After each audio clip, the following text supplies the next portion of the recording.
We are still dealing with some smoky skies tonight after that Saturday filled with air quality alerts. That was unbelievable. All of this unhealthy air is coming from the northern border. We know that as smoke from raging wildfires in Canada travels down to Minnesota.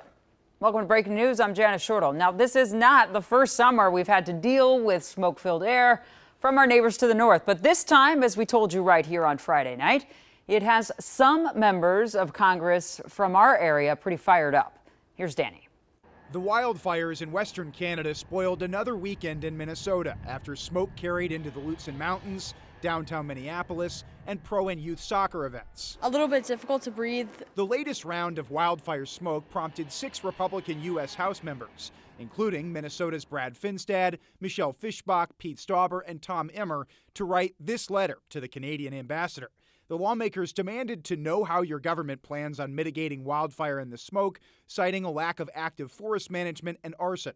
In our neck of the woods, summer months are the best time of the year, they wrote, but this wildfire smoke makes it difficult to do all of those things. And this is what turns people off from politics. That's Wab Kinew, premier of Manitoba, a province where 2 people died in wildfires earlier this summer. When you got a group of Congress people trying to trivialize and make hay out of a wildfire season where we've lost lives in our province.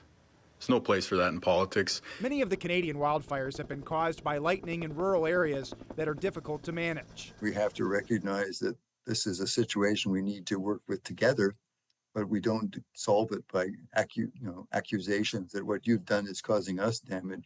Canadian climatologist Gordon McBain of Western University criticized the letter from U.S. lawmakers. I think it's an inappropriate accusation in terms of the impacts of this event. The wildfires are naturally occurring events, most of them are.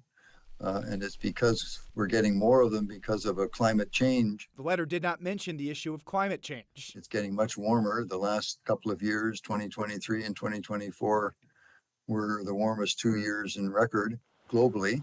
These are all intersecting issues that we need to be aware of and deal with in an appropriate way.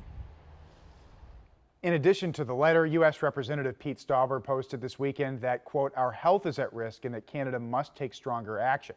The Canadian ambassador's office has not issued a response to that letter or responded to our request for comment this afternoon. Janet. Well, Danny, there's a lot of things to unpack here. I want to add that on Friday, I did reach out to all 4 members of Congress from Minnesota that sent the letter, and none of them wished to talk about the letter. But also that was pointed out, right, I think that there are Minnesota firefighters up there helping Canada. Sure, and the premier of Manitoba actually pointed that out in the statements that he made that were recorded that you just saw on video that he posted as well on X. He talked about all the help they were getting from American firefighters and being so thankful for that, and then talked about that letter and why he was disappointed in it. Sure, and 2 things can be true at once, right? This smoke stinks, and Canada's trying to do the right thing. Those can both be true. Yeah, and it's not fun for anybody, no matter what side of the border you're on. Absolutely. All right, Danny, thanks so much. We appreciate it.